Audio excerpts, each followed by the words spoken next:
AEW President and CEO Tony Khan reveals the status of a potential third weekly AEW show alongside Dynamite and Collision. WWE talents reportedly weren't thrilled with the planning of the hastily produced Evolution PLE next weekend in Atlanta. Nikki Bella, we've got an update on her status for next weekend's all-women's PLE. The Inspiration, the TNA tag team, could be set for a WWE return next weekend at Evolution. John Cena provides an update on his WWE retirement match plans. Speaking of retiring, Rey Mysterio admits he's really close to an in-ring retirement. Conan questions an aspect of Timeless Tony Storm's AEW presentation. Hiroki Goto withdraws from the New Japan G1 Climax 35 with an elbow injury. We have the very latest on WWE's plans for NXT Europe, and Kenny Omega says he's taking things day to day, talking about his struggles overcoming diverticulitis.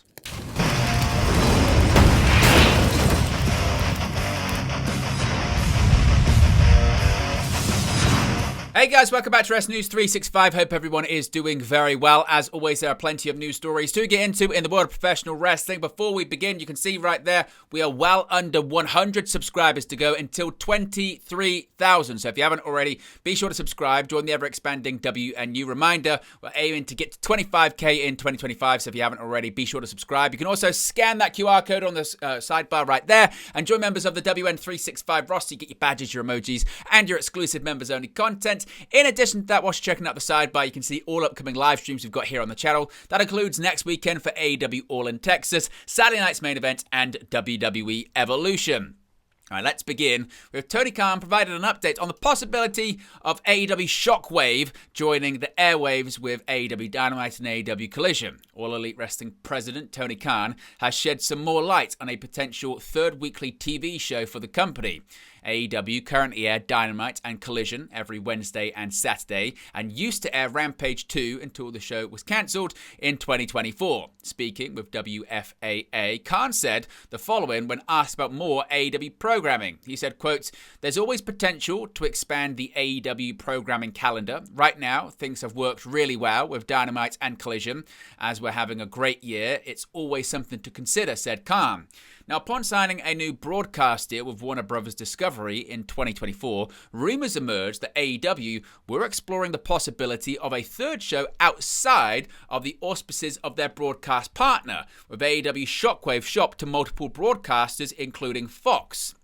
However, reports in May of 2025 claim such ideas were, quote, dead in the water, end quote, with Shockwave believed to be more of an idea than a concrete ready-to-air show. As well as Dynamite and Collision, Tony Khan has also reportedly been looking for a broadcast home for AEW sister promotion Ring of Honor, with ROH TV currently airing weekly on the Honor Club subscription service. Now, let's talk about Evolution, of course, coming up next weekend. And while talent had long campaigned for WWE to produce a second all-women's Evolution premium live event, the backstage reaction to the planning for the upcoming show has reportedly been less than positive. WWE Evolution 2 is scheduled to air from Atlanta's State Farm Arena on Sunday, July 13th as part of a weekend filled with WWE shows to go up against AEW All in Texas, which is planned for Saturday, July 12th in Arlington, Texas's Globe Life Field.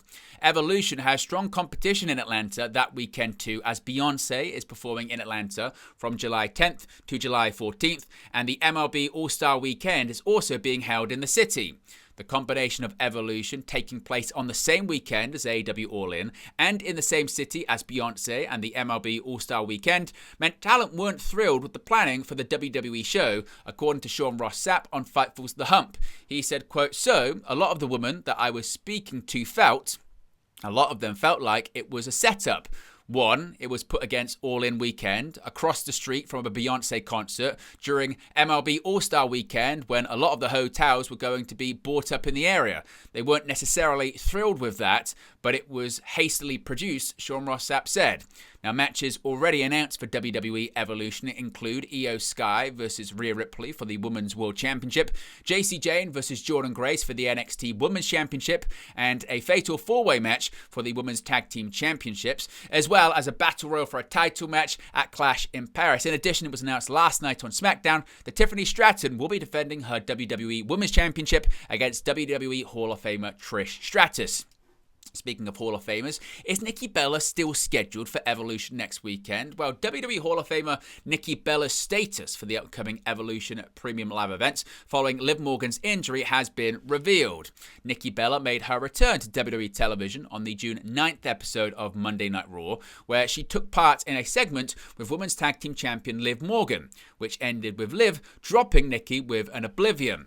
The angle was done to set up a match between Morgan and Bella for Evolution, whether it be a singles match or a tag team match, also involving Raquel Rodriguez and Brie Bella. But of course, those plans were scrapped due to an injury to Liv Morgan the following week on Raw. With Liv now out of Evolution, Nikki has not appeared on WWE television since, though she was present for the June 23rd episode of Raw, but didn't appear on the show due to Morgan suffering her dislocated shoulder injury. However, Nikki is still featured on the poster for the event, and in an update from the Wrestling Observer newsletter, Nikki is still planned for the Evolution PLE, despite no match for her being announced as of right now. Of course, as mentioned, Evolution is set to take place next Sunday, July 13th in Atlanta, Georgia. The Inspiration, they could be on their way back to WWE, and it could be iconic. WWE Evolution 2 is just around the corner, and the event could get a little more iconic, with the Inspiration reportedly being considered for a spot on the show.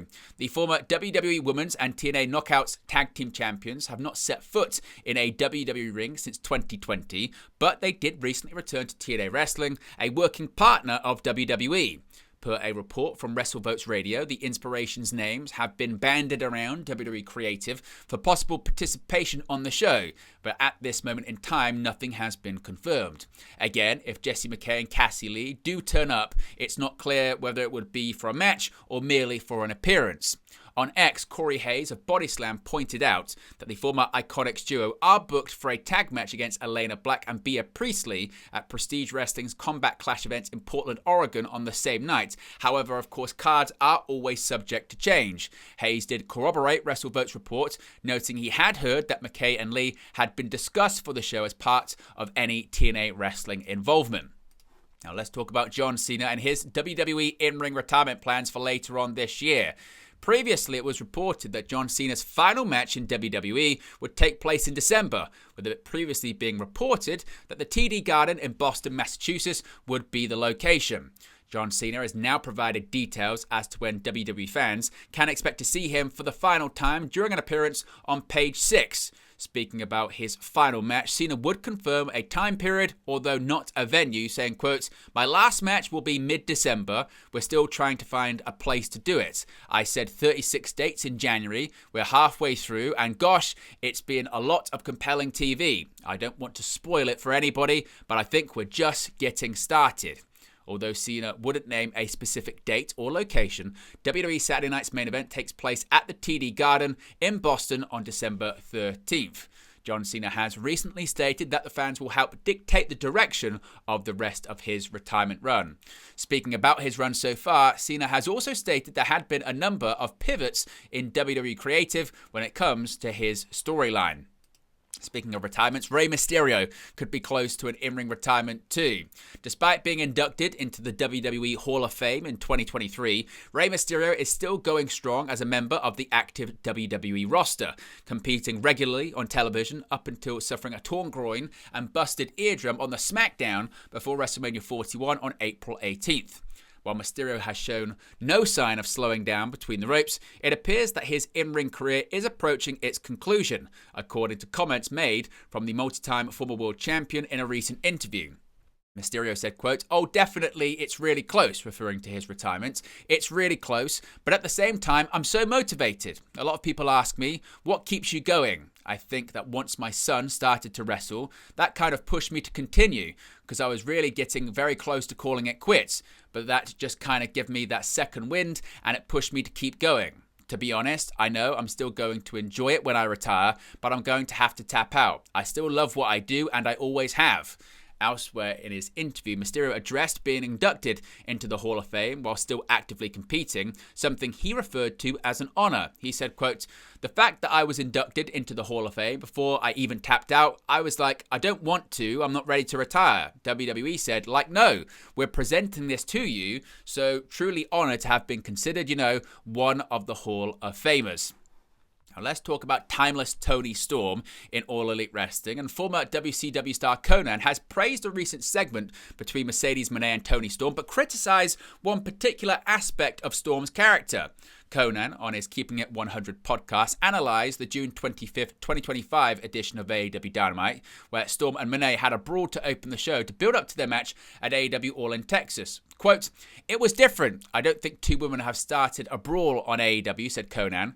Co-host Disco Inferno stated that he would have changed one thing about the segment and said that Moné should have kicked Luther, Storm's valet, right from the start rather than shoving him, which prompted Conan to share his opinion on Luther. Conan says he hasn't seen any value in Luther being with Toni Storm, considering that he doesn't speak on her behalf. Quote, "Let me just say this. I've said this a lot of times that Disco disagrees with me. I don't think Luther adds anything to that act. Anytime I see him, I just laugh. He doesn't talk for her because she doesn't need someone to talk for her. He doesn't get involved in her matches. He just stands there with white gloves and makes faces. Him and Abrahantes with the Mickey Mouse clubs." Disco Inferno joked that the only thing Luther has to do is to dry the cleaners each week to get the outfit cleaned. Conan did say, although, that Luther must be happy getting paid to do very little on AEW television. Luther was in pro wrestling wilderness for a long time before being brought to AEW in 2019 and became Storm's butler and valet in 2023 and has been a part of her character ever since then. Switching over to New Japan Pro Wrestling here, and Hiroki Goto has withdrawn from the upcoming New Japan Pro Wrestling G1 Climax 35 tournament. New Japan Pro Wrestling announced that Goto will miss the New Japan G1 Climax 35 tournament with an elbow injury. A play-in gauntlet featuring Tomohiro Ishii, Taichi, Satoshi Kojima and Chase Owens will take place at New Japan Seoul on July 6th. This is the statement from New Japan Pro Wrestling saying, quote, "After medical evaluation through the week, it has been determined that Hiroki Goto, who missed July 4th's New Japan Seoul card as a result of an elbow injury sustained at Tanahashi Jam on June 29th, will be unable to compete in the G1 Climax 35 tournament and currently has no set date for a return. We apologize to fans looking forward to seeing Goto wrestle and appreciate your understanding." As a result of Goto's withdrawal from the tournament, his spot in the A block will be determined by a last chance play-in gauntlet match on July 6th in Korakuen Hall. After defeats in each of their prior play-in matches, Tomohiro Ishii, Taichi, Satoshi Kojima and Chase Owens will compete in the gauntlet, wherein a random opening pairing will start, and after a wrestler is defeated, the next entrant will take their place until one remains. That winner will compete the G1 Climax 35 field. New Japan joins fans in wishing Goto a speedy and full recovery. Goto suffered the injury on June 29th at New Japan Tanahashi Jam against Zack Sabre Jr. Goto lost the IWGP World Heavyweight Championship in the match. We wish him the best in his recovery. Now, an update here when it comes to NXT Europe. Back in May, PW Insider reported that wheels were beginning to turn in motion for the NXT Europe brand and that WWE were looking at the possibility of launching the brand by the end of 2025. Fightful Select's Corey Brennan has spoken to talent and promoters across Europe about the possibility of NXT Europe launching by the end of this year. In terms of the recent WWE UK tryout, the talent that Fightful have spoken with that took part were not told any further details about the brand other than it was still coming. While some talent were signed and others were told they'd get more looks in the future, Fightful say they did not hear of anything to suggest the tryout was linked to NXT Europe. One former NXT UK talent that Fightful spoke with noted that this has been the company line from WWE when they have inquired about the project since NXT UK's closure. Another former NXT UK talent noted to Fightful they will believe it when they see it regarding NXT Europe's launch. Some promoters in Europe that Fightful spoke with believe that the recently reported movement with NXT Europe could be related to AEW establishing a base with their trips to Wembley Stadium and their upcoming Dynamite taping and Forbidden Door pay-per-view taking place in the UK. While there is hesitation from some promoters that Fightful have spoken with, several promoters are firm about the idea of talent being signed not being the end of the world, as one promoter told Fightful. Another pointed out the scene did produce stars once again following NXT UK and COVID-19 and was firm in their belief that the scene would do so again should the scene lose several of its top stars to NXT Europe. From talent's perspective across Europe, the idea of the new NXT brand possibly launching this year was met with positivity, as several pointed to the platform the brand would present to the stars of the continent, as well as putting more money in signed talent's pockets. One thing several wrestlers stated would need to happen for NXT Europe to work would be an increase in pay from previous NXT UK contracts, where talent were encouraged to have a second job. In particular, talent in the French scene are said to have concerns about the possibility of the scene losing its top stars as the scene is hitting its hottest period. It's worth noting that several talents Fightful spoke to still do not believe NXT Europe is coming in the near future, particularly amongst talent based in the UK and France. And finally, a bit of an update here when it comes to Kenny Omega, his recovery from diverticulitis. And Omega is taking things day to day. In an interview on Friday's Wrestling Observer Radio, Kenny Omega agreed with Dave Meltzer when he said Omega wasn't the same wrestler as he once was.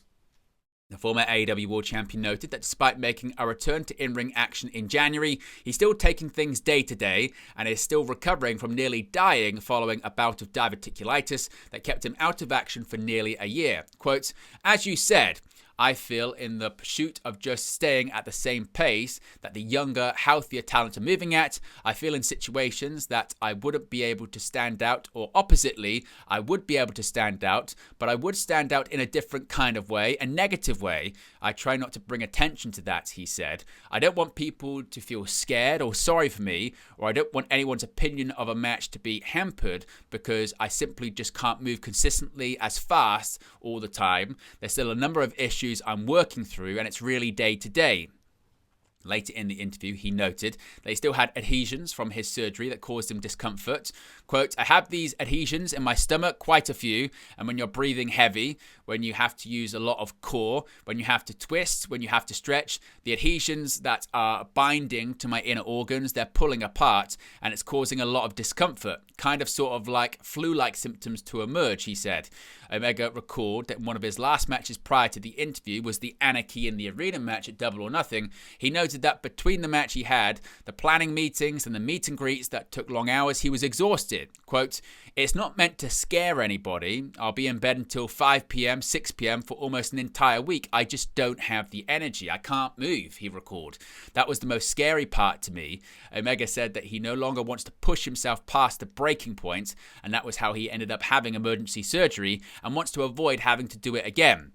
Quote, "Knowing my own limits and being okay, I do have a limit is what's important. And again, I'm also very lucky I have a boss that is understanding of that. My safety and health is always paramount to the company."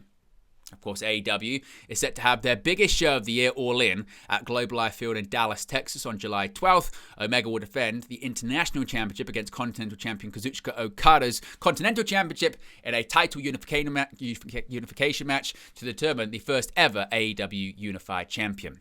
But there you go, guys, the latest pro wrestling news for you. Be sure to smash a like on the like button. Be sure to subscribe, as we spoke about earlier on. We're less than 100 subscribers away from 23,000. Appreciate everyone for tuning in, as always, and I'll speak to you again very, very soon. Hey guys, thank you for watching, listening, streaming, or however you come across this video today. Be sure to click on the video on the right there to watch our next video, or click the bottom there to subscribe, or the bottom right hand corner. Thank you very much, and I'll speak to you again very soon.